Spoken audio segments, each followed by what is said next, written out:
বিহুৰ আজি চতুৰ্থ দিন আৰু এই দিনটো পালন কৰা হয় তাঁতৰ বিহু হিচাপে। আজিৰ দিনটোত তাঁতৰ শিল্পক সন্মান জনোৱা হয় বাবে এই দিনটো পালন কৰা হয় তাঁতৰ বিহু হিচাপে।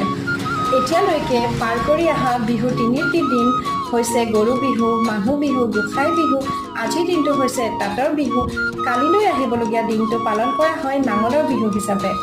কৃষি কৰ্মৰ লগত জড়িত নাঙলৰ সন্মান জনোৱাৰ অৰ্থে এই দিনটো পালন কৰা হয় নাঙলৰ বিহু হিচাপে। তাৰ পিছৰ দিনটো পালন কৰা হয় জীয়ৰী বা চেনেহীৰ বিহু হিচাপে, যিদিনাখন আত্মীয় কুটুম জীয়ৰী সকলোৰে লগতে মিলি সেই দিনটো উৎসাহেৰে আনন্দেৰে পালন কৰা হয়। তাৰ পিছৰ দিনটো হৈছে চেৰা বিহু, যিদিনাখন পঁইতা ভাত খোৱা আৰু লগতে বিচনীৰ বাঁহ লোৱা সেই দিনটোৰ পৰা আৰম্ভ কৰা হয়। গতিকে সেই দিনটো হৈছে চেৰা বিহু। ঠাই বিশেষে নাম হয়তো বেলেগ বেলেগ, কিন্তু এনেই